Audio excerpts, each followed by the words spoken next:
사무엘상 13장 8절부터 15절까지 함께 읽습니다. 사울이 사무엘의 정한 기한대로 이레를 기다리되 사무엘이 길갈로 오지 아니하매 백성이 사울에게서 흩어지는지라. 사울이 가로되 번제와 화목제물을 이리로 가져오라 하여 번제를 드렸더니 번제 드리기를 필하자 사무엘이 온지라. 사울이 나가 맞으며 문안하매 사무엘이 가로되 왕의 행한 것이 무엇이뇨? 사울이 가로되 백성은 나에게서 흩어지고 당신은 정한 날 안에 오지 아니하고 블레셋 사람은 믹마스에 모였음을 내가 보았으므로 이에 내가 이르기를 블레셋 사람은 나를 치러 길갈로 내려오겠거늘 내가 여호와께 은혜를 간구치 못하였다 하고 부득이하여 번제를 드렸나이다. 사무엘이 사울에게 이르되 왕이 망령되이 행하였도다. 왕이 왕의 하나님 여호와께서 왕에게 명하신 명령을 지키지 아니하였도다. 그리하였다면 여호와께서 이스라엘 위에 나라를 영영히 세우셨을 것이오늘 지금은 왕의 나라가 길지 못할 것이라. 여호와께서 왕에게 명하신 바를 왕이 지키지 아니하였으므로 여호와께서 그 마음에 맞는 사람을 구하여 그 백성의 지도자를 삼으셨느니라 하고 사무엘이 일어나 길갈에서 떠나 베냐민 기브아로 올라가니라. 사울이 자기와 함께한 백성을 계수하니 600명 가량이라. 아멘. 집회 가운데 있어서 지금까지 도만에 대한 말씀들을 3시간을 사실은 전하였고 직접적으로는 한 4시간을 전하고 아마 관련된 계속 이어진 말씀이기 때문에 5번째 시간이 되지 않나 그렇게 생각합니다. 물론 설교로 올라와 있는 것은 한 편이고 2편째 시간에 불과합니다.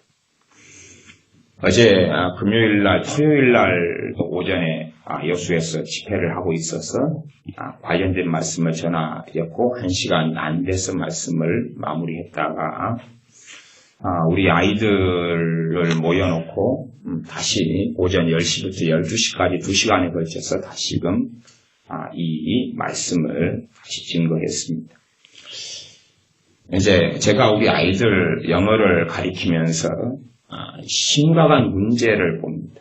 영어를 가리키면 어떤 문제가 심각하냐 그러면 사실상은 이 영어라는 것은 의사소통의 도구고 수단이거든요. 수단인데 영어를 아이들이 어떤 아이들을 제외하고는 가리켜도 결코 어느 한계 이상으로 잘하게 될 수가 없습니다. 왜 그러냐면 내가 너무 한국에서 영어를 잘해가지고 그래서 이제 유학을 갑니다. 유학을 가서 미국에서 영어로 하는 영어 대학교를 나옵니다. 그리고 학사학위, 석사학위, 박사학위를 받습니다. 심지어는 박사학위까지 받고 영어로 그 다음에 아주 큰 하버드나 프린스턴이나 예일대의 교수가 됩니다. 영어로 강의하고 명강사로 이름을 날립니다. 그렇게 해도요. 내가 가진 한국어 실력의 80%, 잘하면 90%밖에는 사용을 못합니다. 원래 그렇습니다. 그 정도 돼도 굉장히 명강사가 됩니다. 말하자면 내가 한국어 실력이 얼마나 있는가가 실상은 영어 실력을 좌지우지하게 됩니다. 한국어 실력이 제대로 없으면 영어 실력도 제대로 없게 됩니다. 본질적인 것입니다. 한국어 실력이 좋다 그러면 영어는 수단이고 도구이기 때문에 영어의 방법론만 잘 배우면 쉽게 영어를 정복해 갈 수 있습니다. 실상은 제가 알기로는 한국어는 영어보다 10배 이상이 어려운 언어입니다. 그렇기 때문에 한국어를 마스터했다는 것은 영어를 마스터하는 것은 여반장이고 굉장히 쉽다는 이야기. 원리만 좀 배우면 쉽게 할 수 있습니다. 제가 아이들에게 그런 이야기를 했습니다. 자, 너희들이 한국어를 잘하지. 다 잘하지요. 그러나 진짜로는 너희들은 한국어를 할 줄 모른다. 한국어를 할 줄 모른다. 한국어를 잘한다는 것은 내가 의사소통 능력이 있다는 것이다. 자, 그러면 너희들은 너희들 엄마하고 의사소통을 어떻게 하느냐? 밥 줘요. 돈 줘요. 그리고 세 문장 섞으면 어찌 되죠? 쌈나죠. 짜증나죠. 신경질 나. 우리 애들이 그렇다 그 말이에요. 그러면 너희들 빼놓고 이제 너희 엄마 아빠, 자, 너희 엄마 아빠들 말 얼마나 섞는가 봐라. 말을 섞으면 무슨 일이 벌어지느냐. 너희 엄마 아빠는 최소한 사랑해서 결혼했다. 누가 미워해서 나하고 함께 살면서 조직의 쓴맛을 보여주마. 이 왼수 같은 인간아. 그리고 조직의 쓴맛을 보여주고 인생살이의 쓴맛을 보여주려고 결혼한 게 아니라 최소한 연애하고 사랑해서 콩깍불이 쉬었든지 어쨌든지 간에 사랑해서 결혼했는데 제가 애들에게 물었어요. 너희 엄마 아빠, 자, 너희들이 들어봐라. 너희 엄마 아빠가 정상적인 의사소통을 서로 하고 살아가냐? 그런 가정 손 들어봐. 아무도 없었어요. 말 두 마디 세 마디 섞으면 무슨 일이 벌어지느냐? 쌈박질 벌어지지? 오히려 약점이 생기면 꼬투리 잡고 공격하지? 그건 정상적인 의사소통 능력이 없다는 거야. 의사소통 능력이 없는데 그런 상황 속에서 내가 영어를 해서 단어를 잘 배운다 해서 의사소통 능력이 생기겠느냐? 물론 어떤 목적을 위하여, 사업상 위하여 의사소통할 수 있을지 몰라도 진정한 의사소통이라는 것은 가능한 게 아니다. 그래서 이제 한국말을 정리하는 데 시간을 좀 보내고 있어요. 한국말을 정리하고 영어를 가르치고 그것을 이제 또 다시 글로 쓸 수 있고 말할 수 있는 것. 사실은 그런 부분에서 최고 어려운 게 가장 기초적인 건데 한국말을 정돈하는 게 최고 어려워요. 정돈하는 것. 이게 제가 지금까지 살아오면서 자기소개서를 많은 사람을 써줬어요. 사람들이 어려우면 자기소개서를 써달라고 저한테 와요. 그러면 자기 인생을 가지고 누가 살았어요? 자기가 살았어요. 근데 저한테 자기소개서 써달라고 그러면 저는 써줘요. 잘 써줘요. 그러니까 자기 인생을 제가 정리를 더 잘하는 거예요. 저는 잠깐 봤는데 보고 그 사람 인생을 써줘요. 그러면 자기소개서 써달라는 사람이 크게 두 부류가 있습니다. 한 부류는 자기 인생을 대강 정리를 해와요. 그래가지고 뺄 거 빼고 더할 거 더하고 문장을 아름답게 다듬어 달라. 그럼 간단하게 끝나요. 근데 어떤 사람은 자기 인생에 대해서 한 줄 두 줄도 쓰지 못해요. 그리고 써달라는 거예요. 그런 경우는 이제 갑갑합니다. 왜냐하면 자기가 자기 몸을 가지고 살고 자신이 최소한 자기소개서 필요할 나이는 19살부터입니다. 19살에 뭐합니까? 회사에 이력서를 낼 때 자기소개서를 기본적으로 내죠. 그러면 19년간을 자기 몸을 가지고 가정에서 학교에서 삶 속에 살아왔는데 자기에 대해 쓸 말이 몇 문장도 없다는 게 얼마나 놀랍지 않습니까? 몇 문장 쓸 수도 없다. 무엇이 안 되냐 하면 의사소통도 안 되고 그리고 표현도 안 되고 표현하고 싶은 마음도 없는 거예요. 가장 심각한 문제는요. 이 의사소통의 가장 심각한 문제는 교만입니다. 교만의 핵심은 뭐냐 하면 내 중심성. 말하자면 내가 듣고 싶은 것만 듣겠다는 거예요. 내가 말하고 싶은 것만 말하겠다는 거고 말하는 것도 언어를 누가 선택하겠다는 거예요. 내가 선택해요. 상대방 입장에 맞는 언어를 선택하는 게 아니라 내 입장에 맞는 언어와 단어를 선택해요.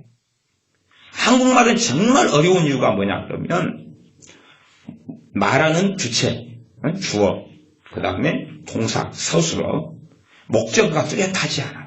자기 중심의 언어가 훨씬 더 되기가 쉬워요. 영어 같은 경우는 정말로 핵심적인 게 앞에 다 나와버려요. 나는 어쨌는데 갔어요. 어디 갔는데 학교에 뭐 하러 공부하러 언제 어제 논리적이죠. 그러면 그것만 나열하면 영어 끝이에요. 나는 뭐 했는데 주어, 서술어, 동사 갔어요. 그 다음에 목적어가 나오거나 보충하는 말이 나오거나. 이게 핵심은 주어, 동사, 목적어인데 그게 가장 논리적인 언어이기 때문에 핵심이 앞에 다 나와버리고 그걸 보충하는 말은 뒤에가 스스로 이제 상대방 입장에서 자기가 질문을 던져요. 말하는 사람. 미국 사람들이 영어 머리에 회로는 그렇습니다. 나는 놀았어요. 뭐 하고 공차고, 그러면 이제 혼자 말하고 싶은 게 친구들과 함께 잤다는 걸 말하고 싶어요. 그러면 누구와 함께? 내 친구들과 함께. 그 다음에 언제도 말하고 싶어요. 그러면 혼자 말해요? 언제? 생각해요? 질문해요? 어제. 그리고 끝. 그 나이라면 끝나는 것이. 굉장히 논리적인 언어이기 때문에 사실 영어권의 사람들은 유머가 풍성하지 않아요. 영국 같은 사람들은 정말로 유머를 할 줄 몰라요. 왜냐하면 앞에서 핵심적인 걸 다 말했는데 언어를 비틀어버릴 수가 없어요. 비틀기가 너무 어려워요. 그래서 굉장히 유머스럽다는 사람이 나와도 우리는 별로 안 웃겨요. 우리는 어디서 이 말이 비틀리든지 마음대로 틀어버릴 수 있어요. 내가 어제 화장실에 갔는데 보통 생각은 그 사람 볼일 보러 갔겠지. 화장실에 갔는데 세상에나 무슨 일일까? 아무리 상상이 안 돼. 변기에 똥이 넘치더라. 우와, 놀래가지고 소리를 질렀는데 벌떡 일어나졌는데 꿈이었어. 이게 어디까지 가야 될지 끝까지 집중을 해야지 아는 거고, 영어는 그냥 단순해요. 나 갔어. 어디에? 화장실에. 그래서 갔더니 일이 사건이 벌어져 있었어. 뭔 사건이? 똥이 넘쳤어. 그러니까 어디서 그냥 장난을 칠 수가 없어요. 언어 자체가 너무나 논리적이고 명백해. 그러니까 한국말보다 영어는요, 제가 생각하기에는 10배 이상이 쉬워요. 한국말 하는 사람은 영어를 원리만 알면 못할 수 자체가 없어요. 대신에 이제 여러 가지 이제 원리들이 있는데 그건 내버려두고.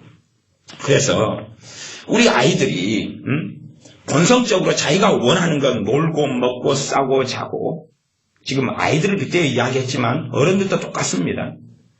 이게 이 자기중심성, 이기성이 교만의 본질인데, 그래서 언어 전달을 누구 중심에서 하겠다는 거예요? 내 중심에서.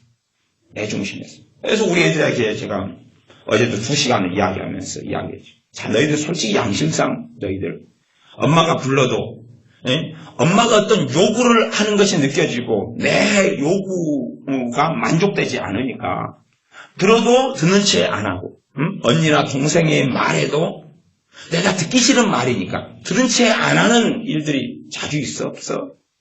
자주 있는 거예요. 왜? 자기 중심적이니까. 내가 듣고자 하는 말이니 귀가 쏙쏙쏙 들려와요. 피자 먹으러 가자 쏙 들어오고. 그러나 듣기 싫은 말은 듣질 않아요. 그런 상태에서 이제 어린 시절을 자라가거든요. 무엇이 강해져요? 자기 중심성, 이기성이 강해져요. 그리고 점점점 세져가요. 그게 교만의 본질입니다. 교만의 본질은, 그래 교만한 사람은 알 수 있어요. 가족 안에 의사소통 능력이 부재하다는 거예요. 교만한 사람은 가족 안에 대화가 안 돼요. 말만 좀 섞어버리면 성질이 나요. 싸움이 일어나면 근원적인, 그렇게 이야기할 수 있어요.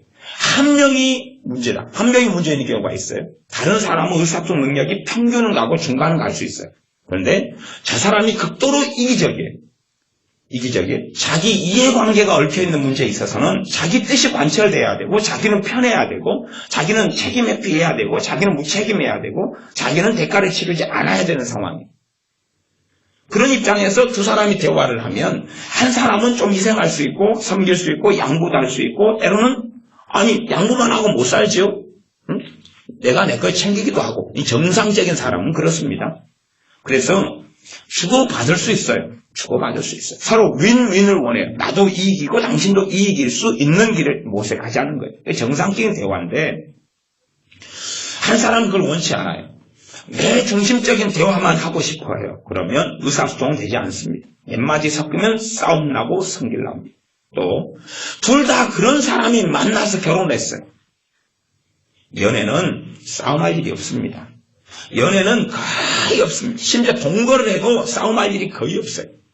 왜냐하면 아직은 하나가 되어 있지 않은 상태이고, 법적으로나 하나님 앞에서 언약관계 속에서나 그렇기 때문에 이해관계 속에 심각하게 얽매이지 않습니다. 동거를 했는데 시어머니가 아직은 존재하지 않죠? 시어머니 이번에 생신이야. 선물리 어떻게 할 거야? 명절이야. 명절에 이번에 시어머니 집에 찾아가야 되지. 동거녀에게 동거남에게 그 요구해야 안 해요? 안 하죠? 네? 우리 친정이 있는데 어떻게 할까 이번에? 안 하잖아요. 그러니까 연애할 때하고 애도 없어요 아직. 동거하는 중이니까 동거든지 동거는 성격을 틀린 것입니다. 그러나 그냥 사람이 동거를 좀 해본 다음에 괜찮아. 그래서 결혼했어. 이런단 말이에요. 살아보니까 괜찮더라. 그것도 멍청한 일입니다. 연애하든지 심지어 동거까지 했든지 간에 이해관계는 그렇게 얽히진 않아요. 말하자면 연애할 때 오늘 어디 놀러 갈까? 그래 청평 리조트 스키장에 가자. 오 그래 좋아. 와 오늘 천일 됐어. 커플링 하나 하러 가자. 좋아. 돈은 누가 낼래? 당연히 이제 남자가 낼 수 있으면 내고 안 되면 남자를 사랑하면 여자가 돈 있다고 여자가 내고 그 정도 배려는 할 수 있는 거란 말이에요. 이해관계가 거의 얽히지 않아요. 그러니까 사이좋은 커플로 얼마든지 지낼 수 있단 말이에요. 거기에서는 의사소통의 문제를 느끼지 못해요. 그러나 정말로 의사소통을 제대로 하고 사는 사람들은 깊이 있는 대화를 하게 돼요. 깊이 있는 대화를 연애할 때라도. 그러면 그때는 진정한 상대방의 정체가 드러나요. 왜냐하면 깊이 있는 대화를 하면 부딪히거든. 충돌하거든. 아니면 상대방이 안 듣거든요. 안 들어요. 놀러 가자 하는 건 다 들어요. 그죠? 놀러 가자. 어디 쇼핑 가자. 응? 아니면 그런 이야기에 동물도 가지고 있는 본성적인 것. 여러분이 아프리카에 가시면은 그 소떼들도 모여서 지내지요? 양들도 모여 지내지요? 모여서 지낸다 이거예요. 가보세요. 조폭애들이 있어요. 조폭애들이 가정에서 정상적인 의사소통을 하고 살았어요? 못하고 살았어요? 집에 가출한 애들이 그렇지 가정에서 너무나 친밀하고 사이가 좋으니까 그래도 애가 꿈이 조폭이에요. 아니면 술 접대하는 여자나 아니면 남자들도 있어요. 술 접대하는 그 남자들을 찾아서 술 접대한 남자들 찾아서 가는 여자들이 있어요. 그것도 아시잖아요. 서울은 다 알잖아요. 그런 거 모르시? 네. 그러면 어쨌든 술 접대하는 남자든 여자든지 간에 너 꿈이 뭐야? 술 접대하는 여자가 될래요. 우리 동네는 우리 동네 여수에 창녀촌이 두 군데가 있어요. 우리 애들 가운데 창녀촌에 집이 있는 애들이 있어요. 항상 걔들은 거기 지나가요. 포주가 나와서 사람을 부르고 모으고 그래요. 거기가 옛날에 역전이 있는 데였으니까 여수역 있는 데였으니까. 그럼 봐봐. 그러면 그 여자들이 자기 꿈은 뭐가 되고 싶어요? 왜 창녀가 되고 싶어요? 아니 그런 애들이 있냐 그 말이에요. 그러면 그런 아이들과 그런 사람들이 왜 그 길을 원해서 그 길을 걸어갔느냐? 원치 않는데 그 길을 걸어갈 수밖에 없었어요. 왜냐하면 내가 있는 내 땅, 내 고향, 내 가정에서 의사소통 능력이 부재했기 때문에 그래요. 소통이 안 되니까 소통이 안 되죠. 안 되면 그 사람들은 그렇게 느낄 수 있어요. 나를 왕따시킨다. 그리고 내 마음을 이해하지 못한다. 어떤 사람이 이해하지 못한다고 이야기하냐 그러면 이기적인 사람, 자기 중심적인 사람이 그래요. 이제 나는 우리 집사님을 믿기 때문에 말씀을 드리는 거지만 이제 대부분 자기 자식 이야기하면 다 싫어해요. 왜? 자기 자식은 위대하고 높고 똑똑하고 괜찮다고 생각하니까. 네? 그러면 우리 여수에 의연이가 있어요. 의연이는 올해 7살이 됐어요. 7살 됐어요. 의연이가 저한테 와서 자주 이야기해요. 목사님, 왜 형아들이 저랑 안 놀아줘요? 그래요. 그러면 의연 입장에서는요, 놀아달라는 게 뭐냐 그러면 자기가 원하는 놀이를 해야 돼요. 자기가 원하는 놀이를 해야 놀아주는 거고, 형아들이나 누나들이 모여서 노는 놀이를 하게 될 때는 자기가 원하는 놀이가 아니에요. 그러니까 안 놀아주는 거예요. 자기가 거기에 끼어들어서 거기에 맞춰야 되는데, 놀이라는 것은 때로는 내가 원하는 놀이도 하고, 때로는 누나가 원하는 놀이도 하고, 때로는 형아가 원하는 놀이도 해야 돼요. 그래가지고 함께 어울려져야 되는데 의사소통 능력이 갈수록 부재가 되어져 가는 거예요. 걔는 그 전문용어 빼놓고 다 쓸 줄 알죠. 말도 너무 잘해요. 말도 너무 잘하고 기억력도 너무 좋아가지고 한 번 갔더니도 너무 잘 알아요. 그래서 저랑 같이 차를 타고 가면 목사님 여기는 중앙장로교회 가는 길이지요. 지난번에 여기 갔었는데 어른들도 길치가 많은데 너는 위대하도다. 응? 길치도 아니고 기억력도 너무 좋아요. 말도 너무 잘해요.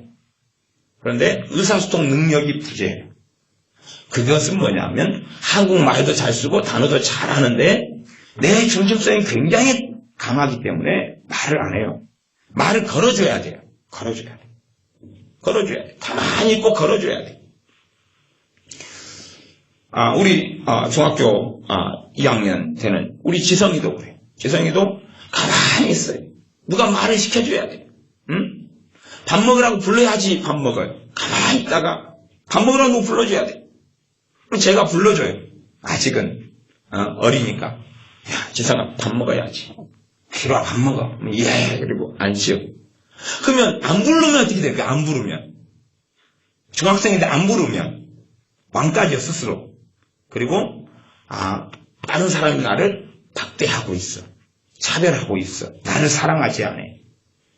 이게요, 교만이라는 건 중심은요, 자기 중심성이에요. 자기 중심성. 우주가 지구가 자기 중심으로 도는다고 생각하는 거예요. 교만은 내 중심성이기 때문에 언어와 말을 내 중심에서 사용을 해요. 내 중심에 사용하기 때문에 이 자기 중심적인 사람들이 평상시에는 잘 드러나지 않아요. 그럼 최소한 정체를 드러낸 자리는 어디예요? 가정이에요. 가정은 이해관계가 얽히거든요. 얽혀요. 그래서 말 몇 마디 주고받으면 굉장히 힘들어져요. 우리 승혜가 있는데 승혜 중학생이 승혜 엄마가 있어요. 승혜 엄마는 커리어 우먼입니다. 참 일을 잘해요. 승혜 엄마는 직업이 간호사고 수간호사도 했고 너무 일을 잘해요. 그래서 어느 병원에서 간호사로 근무하든지 간호사의 첫 번째 등에 주사를 잘 놓는 거예요. 그 다음에 서비스를 너무 잘해요. 그러니까 제가 이 승혜 엄마에 대한 이야기를 직접적으로 환자들에게 들었어요. 와, 그 간호사 같은 사람만 있으면 정말 병원에 입원할 맛이 난다. 너무 일을 잘해요. 그러니까 말하자면 그 병원에서 근무하는 세계 속에서는 최고 근무를 잘하고 말이 잘 통하는 사람이에요. 그죠? 그 세계 속에서는. 그러면 이제 정상의 세계 속에 들어오죠. 이게 영어를 잘해도 내가 사회에서는 그렇게 잘 의사소통할 수 있어요. 그런 의사소통은. 왜? 서로 내가 무엇인가를 얻기 위해서 의사소통을 하니까. 하지만 가족 안에서는 나누어 주기 위해서 의사소통을 하는 것이 또 중심이 될 수 있어요. 그러면 이제 내가 애들에게 물었어요. 승혜니까 승혜 엄마니까 승혜에게 묻죠. 너는 엄마랑 말 많이 하냐? 아니요. 그러면 말을 한 2마디 하면 어찌 되냐? 2마디 하면 엄마 잔소리가 30분에서 1시간은 길어져요. 그러니 말을 하면 할수록 큰일이 나요. 왜냐하면 승혜 엄마는 극도로 자기 중심적이거든. 그러면 승혜 엄마가 제 조카 딸 엄마니까 사이가 어찌 되겠어요? 아시겠죠? 네. 지금 이제 헤어졌어요. 근데 그럼 부부가 살 때는 어쩌냐? 말만 하면 싸워요. 그러니까 결국은 승희 아빠는 말을 안 하는 거 선택했어요. 말을 안 해야지 안 싸우지. 그래도 가정의 평화라도 그래서 한 10년간 겨우 지켜가지고 가정을 유지라도 하는 거예요. 그러니까 사회에서 자기는 커리어 우먼이고 잘 나가는 사람이니까 자기 안에 극도로 이기심과 자기 중심성이 있다는 것을 잘 못 보고 인정하지 않을 수 있어요. 왜냐하면 아니 사회에 가면 나 싫다는 사람 아무도 없어. 근데 가정 안에서는 의사소통을 하지를 못해요. 뭐냐 그러면 자기 중심적이니까 내 말을 들을지어다. 내 말 들어. 누구들이 맞춰줘. 문제는 우리 어린 자녀들이 그렇게 자라가기 시작하는 거예요. 우리의 어린 자녀들이 자라가기 시작하고 엄마나 아빠나 둘 중에 한 명 이상이 그래요. 정상적인 사람은 사랑해서 만나고 행복한 가정을 꾸리려고 살아가는 것이니까 의사소통이 돼야 되는 거예요. 그러나 내가 어린 때부터 내 중심적인 말을 하고 말을 듣고 살아왔으면 내가 쓰는 단어나 감정적인 용어나 모든 것이 내 중심적이에요. 이것을 꺾어가고 무너뜨려 가면서 상대방 중심적인 때로 내 중심적인 것을 섞어가면서 발전해 온 사람은 그나마 중간이라도 돼요. 중간이라도. 그렇지 않은 사람은 답이 없는 거예요. 끊임없이 어린아이처럼 칭얼대면서 내 말을 들어달라는 거예요. 내 감정을 생각해달라는 거예요. 그런 사람들은 말해요. 왜 내가 너 때문에 서운하다, 나 외롭다, 쓸쓸하다. 그러면 또 죄책감을 느끼지, 정상적인 사람은. 외롭다니, 쓸쓸하다니, 그럼 맞춰줘야지. 그리고 한참 하다 보면 속았다는 걸 또 알게 되죠. 그런 어리석은 삶 속에 범벅이 돼서 들어가기 시작해요. 그래서 우리 아이들에게 물었어요. 자, 봐봐. 너희들이 아무리 영어를 잘한다고 해봐. 응? 그래서 외국 남자하고 결혼했어. 그 다음에 너희들 중심의 의사소통을 하고 살아가면 한국말로도 너희 엄마하고 대화도 안 하는 판국에 영어를 한다 해서 하버드 교수가 돼도 80% 능력밖에 발휘하지 못하는데 덧삼박질을 하지 않겠어? 그런 이야기를 가지고 구체적으로 자 상중하 중에서 9단계로 나누자. 상상, 상중, 상하. 너희들 의사소통 능력이 뭐야? 설명을 1시간 넘게 설명하고 얘들이 다 고백했어요. 목사님 저는 하하입니다. 야 하하 결혼했어. 너무 좋아하지 마. 하하 의사소통 능력이 하하라고. 하하 하하가 제일 많았어요. 하하 9단계 중에서 제일 아래. 아이들이 스스로 이제 제가 1시간 넘게 설명한 걸 가지고 이야기하는 거예요. 그 다음에 이제 하상도 있고 제가 보기에는 상자리도 하나 있어요. 상하자리. 의사소통이 함께 이해관계 속에서 살아가는 속에서 아이들이 이제 10명이 넘게 모여있으니까 한 사람 돼서 이야기하는 거예요. 이 아이하고 함께 지내는 것이 불편하지 않고 좋은 사람. 손들어봐. 다 손드는 경우가 뭐예요? 상이죠. 그 다음에 우리는 그냥 다 냉정해요. 우리는 다 냉정해요. 우리 교회들은 다 냉정해요. 신실을 밝히고 파헤치는 거예요. 저도 파헤치고. 이 애하고 함께 지내는 게 힘들고 싫은 사람 손들어봐. 다 번쩍. 얘는 이제 하하인 거예요. 얘하고 지내는 게 좋을 때도 있고 굳을 때도 있고 평범하다. 그러면 많이 손들면 중간. 그런 거죠. 명백한 거예요. 명백한 거. 왜냐하면 실제로 자기들 안에서는 이 이해관계가 별로 없어요. 단지 이해관계라는 게 피자가 3판이 왔는데 사람 수는 20명이고 입은 많은데 피자가 남은 게 이제 3조각이에요. 누가 경쟁해서 먹느냐 할 때 이해관계 정도. 그렇잖아요. 콤프라이트를 교회 집사님이 몇 박스 사오셔가지고 그걸 이제 애들이 오자마자 다 털어먹어버렸어요. 우유랑 콤프라이트 3박스는 음식도 아니니까. 그래서 나머지 한 밥그릇이 남았는데 이걸 누가 먹을 것이냐 해서 이해관계는 섞여요. 아니면 아침에 씻어야 되는데 누가 먼저 가서 씻느냐. 아니면 내가 지금 지가 급해 죽겠는데 앞에서 너무 앞사람이 병지어가지고 안 나오는 거예요. 빨리 좀 나와달라는 이해관계. 또 앞에가 너무 굵은 것을 거시기 위해서 그것이 내려가지 않아서 화장실을 막아버렸어요. 그래서 생기는 뒤에 들어갔던 사람의 겪는 이해관계. 그래서 결국은 저를 부르러 와서 뚫어주세요. 말이 안 될 수밖에 없는 고통. 그 정도 이해관계 속이에요. 그런데도 함께 사는 것이 쉽지 않다는 것이. 그래서 우리가 내 중심성 자체가 깨지지 않으면 이게 이제 의사소통의 심각한 문제를 가져와요. 그 다음에 우리의 기도 생활에 하나님과 진전이 없어요. 그건 내 중심성을 깨뜨리지 않은 상태에서 하나님 앞에 서니까 하나님 앞에 엎드리니까 가장 심각한 문제들이 일어나요. 나는 봐보세요. 함께 살아가는 사람하고도 의사소통이 안 될진데 하나님이 내게 맞춘다 생각하면 곤란해요. 내 생각과 너희 생각은 너무 다르다 그랬어요. 하나님께서는. 그런 판국에 사람하고도 의사소통이 잘 안 되는 판국에 하나님하고 의사소통이 잘 된다? 아니에요. 우리가요. 하나님 앞에 겸비하고 겸손하고 낮추면서 엎드리지 않으면 하나님과 의사소통은 되지 않습니다. 내 자신을 꺾어버리지 않으면. 그래서 지금까지요. 몇 분이 저한테 그런 기도 요청을 하셨어요. 몇 분이. 근데 몇 분이 어떤 기도 요청을 하셨냐고. 목사님 제가 재판 중입니다. 그런데 지금 제가 지고 있어요. 이 기도로 비상으로 기도해 주세요. 제가 지금 법적인 분쟁에 들어가 그런 분도 계셔요. 목사님하고 재판을 걸었어요. 목사님하고도 재판 걸지 말라는 이야기는 아닙니다. 아니에요. 그건 아닌데 어쨌든 재판을 걸었습니다. 목사님 기도해 주세요. 이 기도로. 또 누구하고 재판을 걸었습니다. 지금 현재 증인이 없어요. 목사님 증인이 나타나도록 기도를 해주세요. 그러면 제가 그분에게 어떤 이야기 자체를 할 수가 없어요. 자기 마음대로 사건을 진척시켜서 재판 다 걸어가지고 난리 중인데 뭐라고 말할 수가 없어요.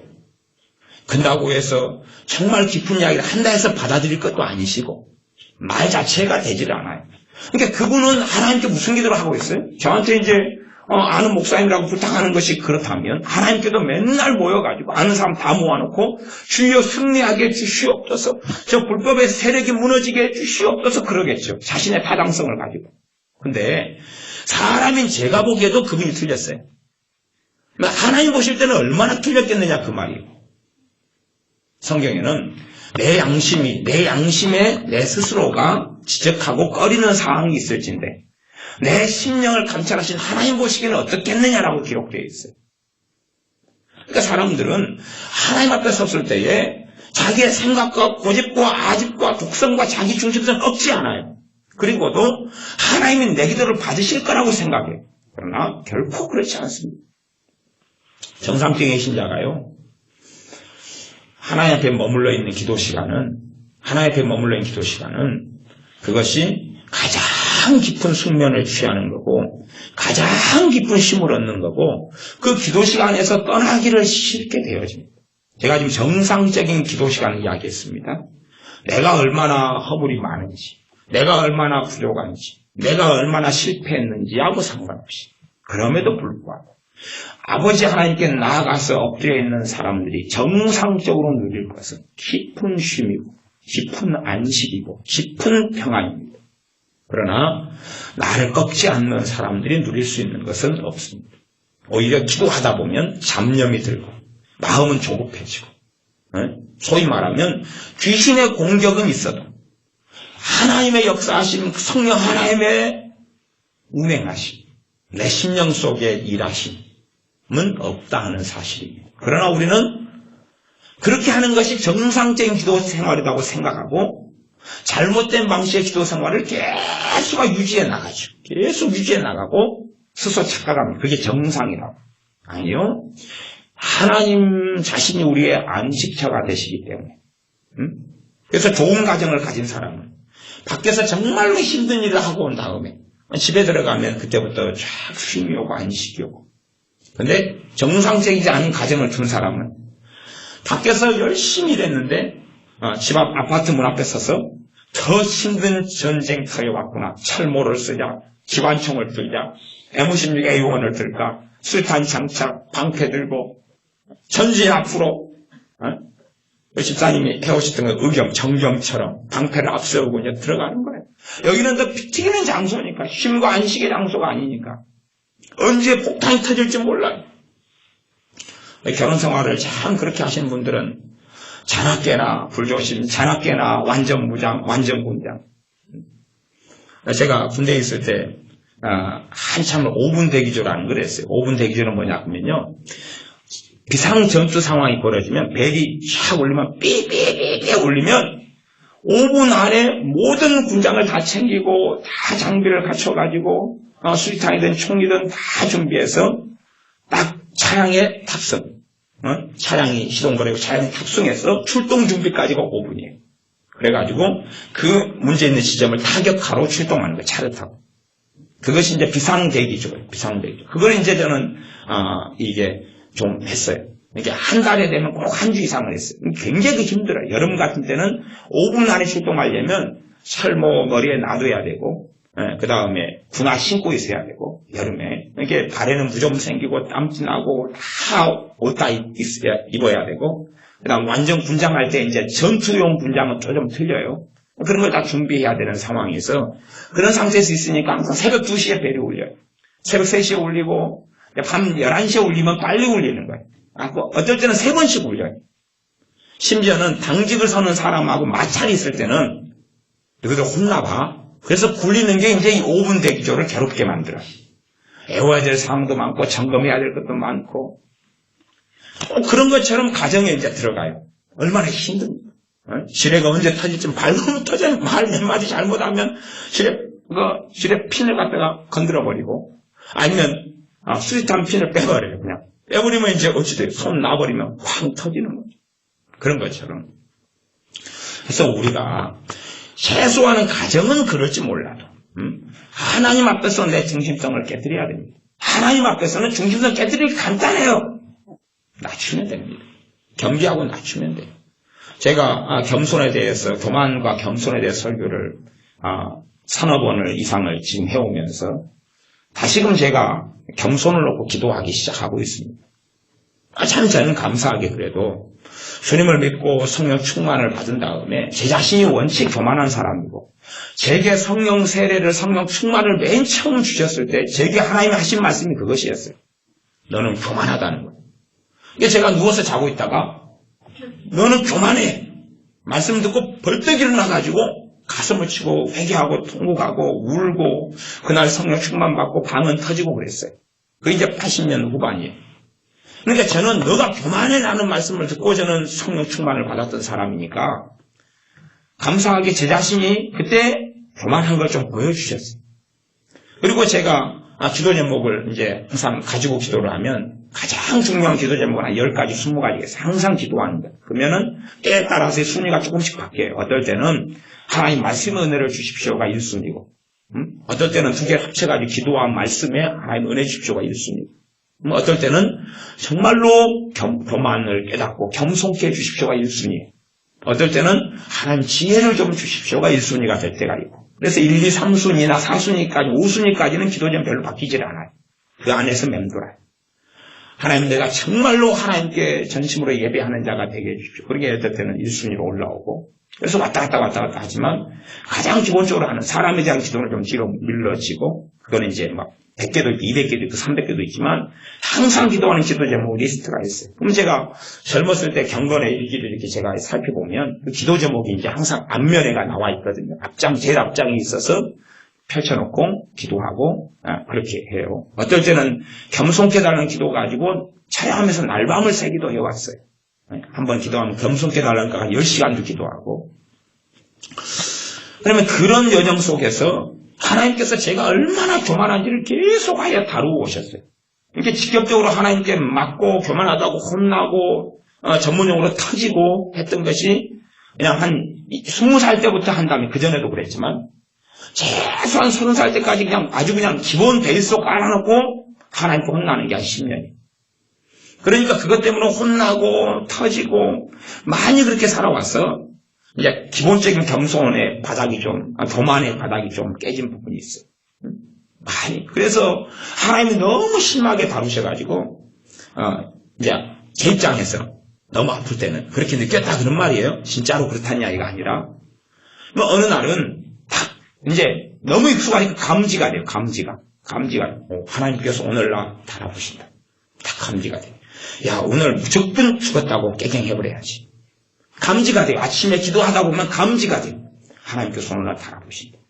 누구하고 말싸움할 때 무조건 잤다 그래야지. 항복 100개를 흔들어 버려야지. 그리고 제가 죽었습니다. 제가 못난 놈이다 하는 열등감 말고 내가 정말로 객관적으로 내가 내 부족함을 알아서 내가 부족합니다라고 숙이는 거예요. 그것을 이제 오늘은 해야 되겠다. 오늘 딱 저녁까지 하면 아이고 겨우 넘어갔다. 그 다음에 한 2주일간은 하나님께서 손대시는 게 없다가 또 제가 좀 교만해져 가면 어느 때 바라보시는 걸 압니다. 알아서 그때 되면 다시 경계하고 조심해요. 그러나 제가 교만해져 가면 그 감 자체가 없어요. 감 자체가 없어요. 내가 정말로 하나님의 나를 바라보시며 하나님의 나를 감찰하시는 것을 감찰하심 앞에 내가 산다는 것에 대한 인식도 의식도 없어요. 하나님의 은혜가 사라지는 건 간단하더라고요.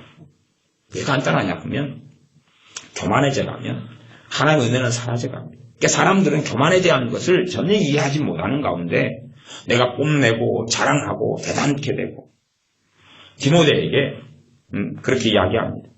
너가 이 세상의 부한자들을 명하여 마음을 낮추라 그래라. 이게 일반적으로 돈이 많아지고 성공해져 가고 자수성가해 가고 부한 사람들은 마음이 굉장히 높아요. 교만해져 가고. 그렇기 때문에 부자들이 천국에 가기가 어렵다고 말씀한 거예요. 왜냐하면 교만해져 가지고 점점 자기 중심적인 권력자들, 돈 가진 사람들이 어떤 대화를 합니까? 자기 중심의 대화를 하고 말을 해요. 되게 부자가, 제 아는 관계자인 부자가 저를 찾아와서 자기 성지순례 간 자랑을 하더라고요. 예루살렘에 갔더니 예루살렘은 너무 좋더라. 예루살렘을 안 가보고 이스라엘을 안 가보고 성경을 논하지 마라. 목사님 저한테. 제가 속으로 웃었어요.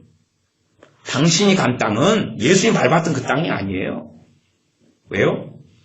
생각해 보세요. 우리가 6.25 한 번 나면 땅이 어찌 돼요? 초토화가 돼버리죠. 거기에 새로 건설하는 거예요. 새로 건설하는 거예요.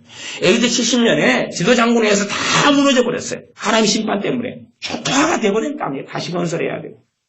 그 다음 적과 꿀이 흐르는 땅이 팔레스틴이었어요.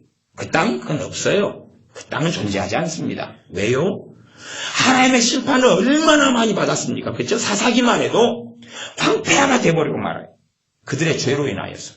그러면 적과 꿀이 흐르는 땅 자체는 이제 동일한 자리일 줄 몰라도 그건 절대 볼 수가 없어요. 아니 한 30년, 20년 주기로 40년 주기로 황폐화가 돼버렸는데 사사기만 봐도 도대체 뭐가 있단 말이에요. 더군다나 거기가 중동 지역이고 사막화가 심각하게 일어날 수밖에 없는 그런 땅이라면 나무가 어느 때 뽑혀 나갈 때부터는 이제는 마이너스로 흘러가요. 점점점 나무 심어도 유지도 어려워져요. 최고의 밀림은 아프리카나 더운 지역에 있는 것처럼 이것이 어느 플러스 정도로 갈 수 있도록 굉장히 많이 심어져 있어야지 복원력이 굉장히 좋은데 어느 선을 넘어가 버리면 그런데 이미 중동 지역 더구나 팔레스틴은 하나님의 심판에 극심한 백성들의 죄악을 통하여 하나님의 심판이 임했기 때문에 그 땅 자체가 아니에요. 또 얼마나 고향을 잃어버리고 이스라엘 사람들이 거의 1900년을 헤매었어요. 그 땅을 떠나서 일부만 남아있고. 그러니 어찌 지금 우리가 성교순례 간다 해서 그 땅이 주님이 밟았던 그 땅이냐 그 말이에요. 또한 저는 고고학을 좀 공부를 했기 때문에 고고학적으로 하면 이게 텔이라고 그래요. 텔. 사람이 좀 한 30년 살거나 100년만 살아도 이렇게 쌓여버려요. 쌓여가지고 언덕이 돼버려요. 점점점. 그 위에 도시를 건설하면 도시가 점점점 높아져 갑니다. 왜? 터가 무너진 곳을 다져버리고 그 위에 건물을 짓기 때문에 언덕 같은 걸 파보면 몇 미터 간격으로 100년, 200년 격차로 땅을 발굴해낼 수 있어요. 그래서 이제 보통은 그런 걸 발굴해낸 지역을 텔 뭐라고 지명을 붙여요. 텔 아비브라든지 텔 뭐라든지 그런 식으로 해요. 그러니 이미 주님이 밟았던 땅은 저 밑에 있어요. 저 밑에. 도시람이 저 밑에 있어요. 그래서 제가 속으로 자기가 고고학자인 줄 아는가비요. 저 지하에서 땅굴 타고 돌아다녔나? 그러니까요. 이제 저한테 와서 자기는 부자고 돈을 많이 가지고 있고 저한테 본인이 성경을 짚불도 모르면서 하는 말이 자기는 장로고 계급이 높잖아요. 큰 교회 장로고 양반은요 교회 헌금을 1년에 되면 1억 넘게 해요. 제 아는 관계자라니까요. 관계자라니까. 그러니까 그러면서 이스라엘 성교순례를 한번 안 가보면 성경을 논하지 말고 성경을 안다고 하지 말아야 된다는 이야기. 그렇게 말해요. 그러면 성교순례 가라는 거야 저한테. 자기는 부자예요. 저한테 10원도 하나 안 주고. 가지고 자랑하는 거예요. 자기 마누라 이번 성교순례 갔다 오고 자기 자식 성교순례 갔다 오고 자기 갔다 왔는데 와 하더라고. 그러니까 언어라는 게 자기 중심이야. 자기 중심이야. 그 양반이 아들이 제 조카가 30이 그쪽 아들은 넘는데 아들한테 그랬어요. 아들이 신학대학원 간다 그러니까 뭐라고 줄 아세요? 제 관계자라니까. 네 삼촌처럼 작은 교회 목사 되려면 아예 때려치우고 큰 교회 목사 안 되려면 하지마. 장로님이시라니까요. 우리가 전도했어요. 지금 우리 교회 아니지만 아니 우리 교회 처음부터 안 다니고 이제 그 지역에 있는 교회 다니시지만 큰 교회. 그러니까 문제는 뭐냐 그러면 내가 높아지고 자존망대해져 가면 그러면 내 중심성 갈수록 심해져가. 부자들만 그러는 건 아니에요. 그분은 자수성가한 사람이기 때문에 그래. 맨 땅에서 아무것도 없는 자리에서 다 읽었기 때문에 얼마나 자신감이 충만하겠어요. 제 관계자라는 이야기는 어릴 때 우리 집에서 같이 자랐어요. 물론 나이 차이가 좀 많이 나는 그런 가족이잖아요. 형이니까. 사촌. 우리 사촌이 너무 많아요. 그러니까 누군지 모를 거예요. 56명인데 사촌인데. 우리 큰어머니들이 힘이 좋으시고 큰어머니들 아버지가 막내시니 큰아버지들이 힘이 좋으시고 막 그런 거 있잖아요. 우리 고모님들이 힘이 좋으시고 고모부님들이 힘이 좋으시고 그런 거 있어요. 사람이 점점 우리가 내가 아무것도 없다 해서 겸손한 거 아니에요. 내가 안 가졌다 해서 겸손한 게 아니고 내 학벌이 떨어졌다 해서 겸손한 게 아니고 교만한 사람은 다른 사람 말을 귀담아 듣지 않아요. 교만한 사람은 다른 사람 말에 귀를 기울이지 않아요. 내가 듣고 싶은 말만 선별해서 들으려고 그러고 그리고 말아버려요. 하나님께서는 겸손한 사람에게 은혜 주심이 명확할진데 내게 하나님의 은혜가 없다. 내가 하나님 앞에 머물렀을 때 그분이 내 안식처가 되시지 않고 그분이 내 피난처가 되지 않는다.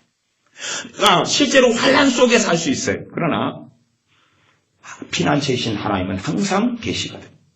그러면 환난 중에 살다가 그분 앞에 머물러요. 5분, 10분 회복이 일어나거든요. 회복이 일어나요. 다시금 거기에 살 능력을 얻어요. 그런데 왜 내가 하나님 앞에 머물렀는데 안식을 누리지 못하느냐. 피난처, 피식처를 누리지 못하느냐는 것이. 전쟁터로 하면 빗발치는 총알이 머리 위를 날아다닐 때 참호를 파고 들어가서 엎드려가지고 철모를 쓰고 있으면 총알에서 안전을 그래도 조금이라도 보장을 받는다는 말이에요.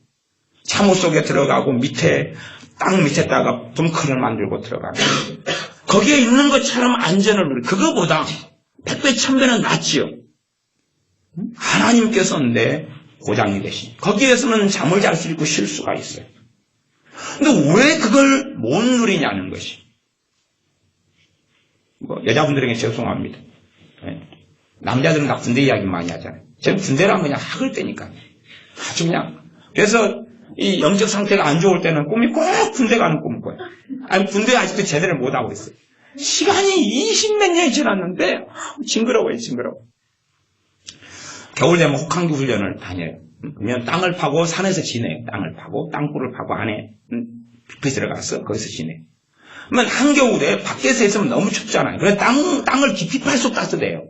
깊이 팔수록, 나가 이제 나무나 좀 깔고, 이런, 지프라이 같은 거 막 주워다가 깔고, 그 위에 이제 목포나 침낭으로 뚫뚫 싸가지고, 밤새워 자고, 또 밤에 또 일어나서 근무해야 돼, 그것도. 하고 또 야간을 훈련하고, 그래가지고 이제 한 일주일이나 막 산속에 살다가 거지가 돼가지고 끝나는 훈련이 이제, 하고 물 있으면 물 겨우 갔다가 설거지 했다가 얼음 깨가지고 했다가 막 그런 거예요. 그래나, 땅속을 파가지고라도 탁 등 대고 누워있으면 그게 천국인 거예요.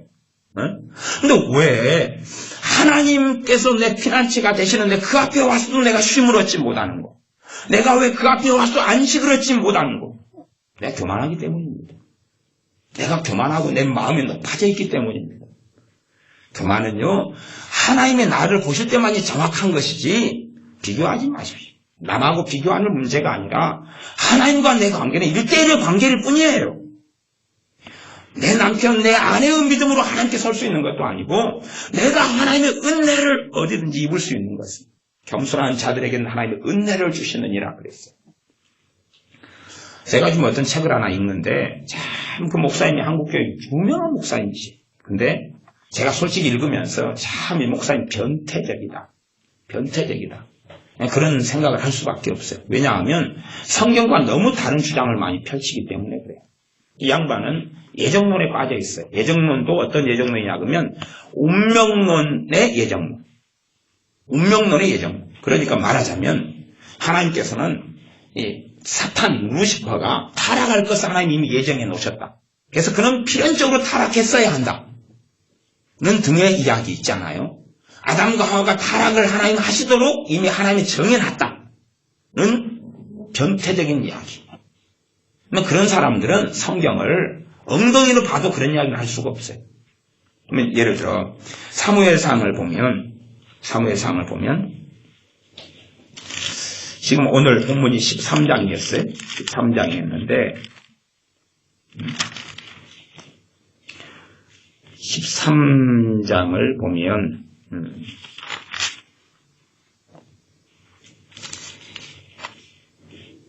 15장에 일단 15장으로 넘어가 보면 15장 11절에 그런 말씀이 있어요. 10절하고 11절에 여호와의 말씀이 사무엘에게 임하니라 가라사대 내가 사울을 세워 왕 삼은 것을 후회하노니 그가 돌이켜서 나를 좇지 아니하며 내 명령을 이루지 아니하였음이니라. 운명론적인 예정론이 명백하게 잘못됐다는 것을 보여주는 말씀이에요. 하나님이 뭐 하셨다고? 후회하셨다고. 하나님이 후회하셨다고. 왜냐하면 사울이 이렇게 하나님의 명령을 거부할 것을 하나님이 정해놓은 적이 없기 때문에 그래요. 사울 왕이 타락하는 것을 하나님이 정해놓은 적이 없기 때문에 그래요. 지금 이 역사 속에서 하는 이야기, 역사 속에서. BC 1000년대의 역사 속에서 하는 이야기. 그러면 창세전에 사람의 타락을 예정을 놓으셨다. 이 BC 1000년대의 역사 속에서도 하나님은 사울 왕이 타락할 걸 정해놓은 적이 없어요. 오늘 하나님은 사울 왕에게 뭘 기대합니까? 충성되게 하나님을 섬기는 걸 기대해요. 나아가서 그가 정말 충성되게 하나님을 섬겨왔을 때에 그에게는 그 사울 왕의 나라가 영영이 이어지도록 해주시려고 마음 먹으신 바 있다. 그것이 얼마 전에 우리가 읽었던 13장의 말씀이에요. 그렇죠? 13장에 사울 왕이 제사를 행해버리고 말아요. 그때에 사무엘 선지자가 와서 하는 이야기가 뭐냐 그러면 13, 14절에 사무엘상 13, 14절에 사무엘이 사울에게 이르되 왕이 망령되게 행하였도다. 왕이 하나님 여호와께서 왕에게 명하신 명령을 지키지 아니하였도다. 그리하였다면 지켰다면 여호와께서 이스라엘 위에 왕의 나라를 영영히 세우셨을 것이오늘. 이게 운명론적인 정해진 예정론이라는 것은 사람의 사변의 결과이고 스스로 하나님과 비길이라 그래서 하나님의 생각을 엿봤다는 거예요.